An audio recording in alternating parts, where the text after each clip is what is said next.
Do you have thoughts or maybe ideas that are stopping you or hindering you from growing your own food? Today we're going to talk to a fellow grower. Her advice and her story are going to show you the steps you need to get started. And you may be surprised how simple it is. Let's get growing. Hello, and welcome to the Pray Just Plant podcast, the show that talks about growing a garden, a homestead, a healthy family, and most importantly, growing closer to God. I'm your host, Crystal Media, owner of the Red Ridge Farm Homestead, where our mission is to help women of faith find the courage to grow healthy food for their family while building a closer relationship with our Lord and Savior. If that's you, don't let the world hold you back. Pray, just plant. Welcome to the Pray Just Plant podcast. I'm your host, Crystal Media, and today it's going to be our interview episode, and we are going to be interviewing Sarah. She is from the Living Acre. I'm going to let her introduce herself, so let's get started. So hello, Sarah. How are you? Hi, Crystal. I'm Sarah. I'm so glad to be here today, and I'm a mom of 4 living in Colorado, Zone 5, and my journey is about growing more and more food and raising chickens and showing all of that to my children. That is so cool. So if you don't mind sharing, how many children do you have? I have 4 kids between the ages of, my youngest just turned 8 today, and my oldest is 13. So could you describe your growing journey just a little bit more? Like you said, you grow chickens and you grow a garden, but could you give my listeners just a little more details? Sure. So we started with planting a few, garden plants, and that has now expanded to a 1,200 square foot garden. And we've planted probably 15 bare root trees, hoping to eventually grow fruit. So that's been an experience. And then we went from 3 chickens up to 20 chickens. So gathering eggs daily has been very fun for the kids. So that's where we are right now. I'm hoping to be getting like a milking goat or something. They're fun. They're a great experience for the kids. What kind of chickens do you have? Just mostly layer chickens, and what breeds are those? So we have just all over the board. Well, they're all layer chickens to a degree, but they're not heavy layers. So maybe one every other day, and all kinds of chickens. We have Americanas. Egyptian Fayoumi. We have what are they called? No, I can't even think of. We have bantam chickens, the ones with the fluffy feet. Do you remember what those are called? They're just a type of bantam, but I'm not sure. Feather-footed bantams, I think, maybe is what they're called. All of their breeds memorized. I do not. So I don't either. I have a mix of, I call them homestead chickens. They're a mix of all sorts of things. So how did you decide, like as a family, that growing your own food was something that you wanted to do? Well, I've always wanted to grow stuff. So for as long as I can remember, I always wanted to plant seeds and see what I could make grow out of it, with a little bit of care. And I honestly think it is such a great lesson in delayed gratification to teach my children. You work hard now and you get the rewards down the road. And I love that aspect of it. And so that's why, a large reason why I've been gardening as much as I have, and because that's an important lesson I want to impart on my children. And I know just by me like watching your Instagram channel, a lot of things you talk about is health. Was health ever a part of you starting to grow your own food?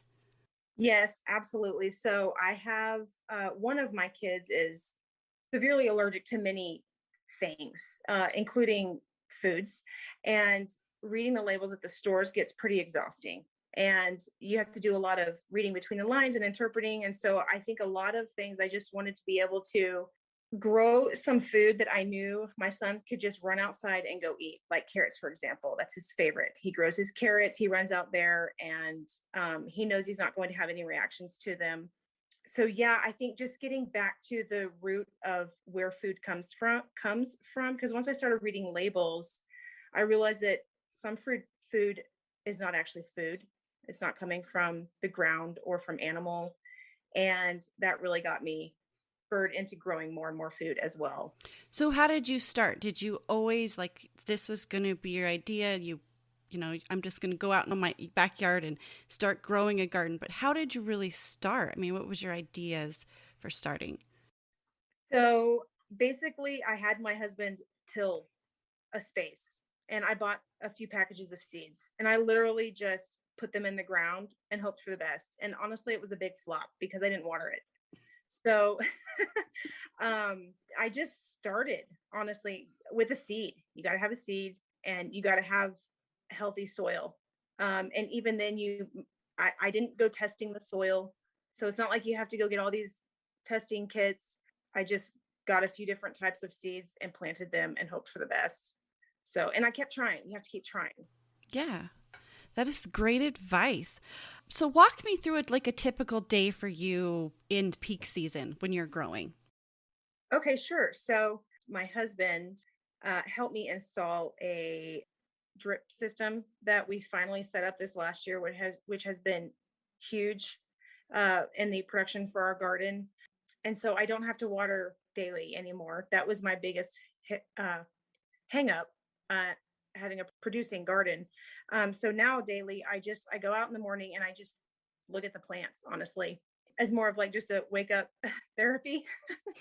But then later day, usually towards when the sun is starting to go down, that's when I go out to do the weeding and harvesting. So, but weeding, you really don't have to do that much weeding. You'd be shocked and surprised at how little weeding you have to do. I think that might hold some people back too. I've had some stuff completely overgrown and still produce incredibly well. Yeah, on a typical day, it would just be um, weeding and planting more seeds and harvesting when that time comes. And what do the kids do? Do they get involved? Oh, they do. They each get their entire row of care for. They get to pick the seeds they're going to plant. They get to weed. They get to trim if a certain plant requires trimming or at least needs it. You don't always have to do that. I don't want that to be something that keeps somebody from planting a garden. But yeah, they have to take care of their own row. And then at the end, they get to harvest it all. And it's very rewarding to them. It just brings so much excitement and joy to them. So do they come out like in the evenings and work alongside you? Is that usually there? Because kids usually have their own times that they feel like doing something. Do they do that with you? Is that their same time? Yeah, it's usually the same time. I would say that they aren't inclined to just go do it without my encouragement because it feels like work. Sometimes I will use it as well, it's bedtime, unless you want to go weed the garden, and then you can stay up a little bit later. And then they all love to go weed the garden at that time. So, Kids in the garden is it's just so fun. It's I love learning through their eyes on seeing what one they can get away with, and two seeing what does need done, the responsibility. they love to collect the Japanese beetles that show up that are not supposed to be in the garden. They are always excited when they find a little mouse hole in the garden or, just, yeah, I feel like it's a constant adventure for them. So, what has been your biggest adventure or achievement in your growing journey so far? And what did you learn from it? Let's see. I think my biggest achievement would be, gosh, finally growing tomatoes. This year was the first time I ever grew tomatoes, and I think I I've attempted to grow them in the past, and they either didn't make it full grown in time for the first frost, or they just didn't grow at all.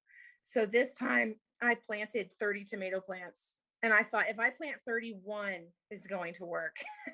So about at least 10 of them have been producing. So I've been pretty excited and thankful for that. That is so cool that even, adding just a new variety or new vegetable to the garden can bring such success. So, what did you learn from trying that? I guess trying the tomatoes again. Okay, so I learned, well, first of all, I tried new varieties, much like what you were just saying. And I just planted so many that I thought I just learned that if you just keep going and you keep planting, then something is bound to produce and you'll find what works in your area. You'll find what works for you. And what you enjoy growing. Yeah, that is that is almost why the name of this podcast is Pray Just Plant. All we can do is pray and just plant the seed. That's all we can do. So, on the flip side of that, what has been your biggest failure and what did you learn from that? Okay, my biggest failure for sure was doing all of the prep work for a garden for a season, and planting, tilling, getting all the rows the way I want them, and labeling the seed lines and planting out just where everything is going to go, and then not consistently watering.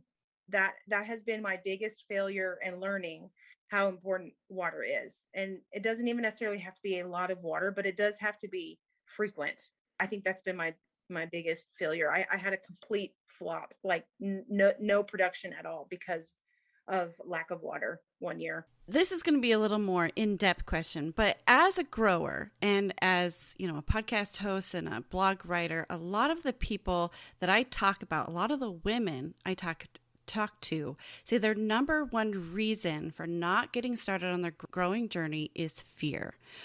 What was the number one fear that kept you from getting started on your family's growing journey? That's a great question. I think fear of not being able to produce anything. I think that was pretty scary to me.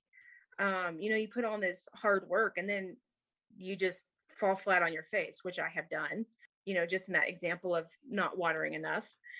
I think just from pushing through and continuing year after year and finding what I enjoy growing, finding what grows well where I'm located, just having one plant succeed has helped me overcome that fear to keep trying again next year and trying more and different and reflecting on what it is that I want out of a garden anyway, which, if there's a plant that you don't like growing or it's just too much of a hassle or it brings too many pests to your garden and you don't want to deal with it, then don't grow it.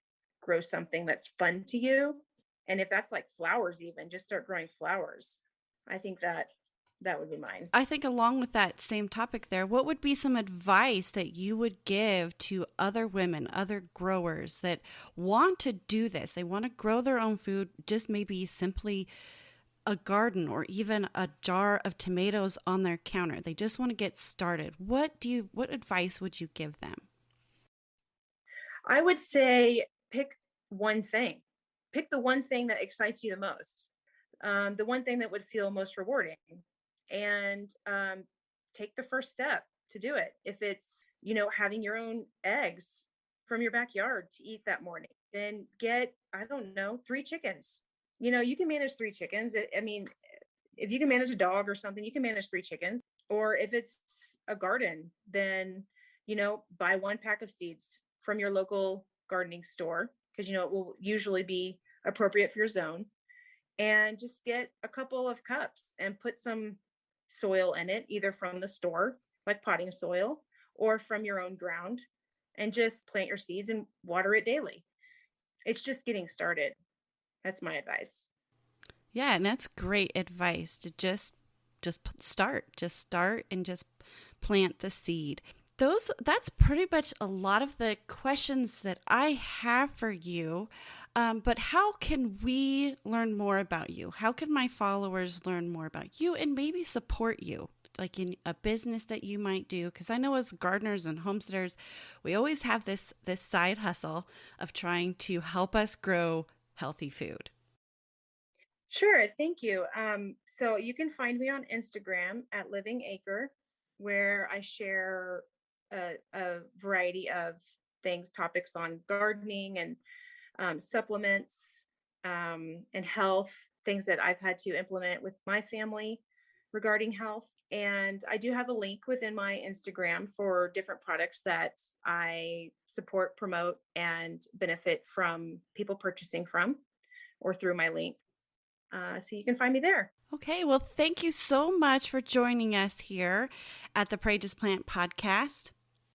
Well, thank you so much for having me, Crystal. And I truly enjoy your Instagram. I mean, it's really educational.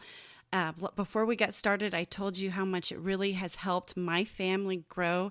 And I just want to thank you for doing that little extra work of sharing your journey. Oh, well, like I said, it feels very rewarding and heartening to hear that something that I might have to say would help somebody. So thank you. You're welcome.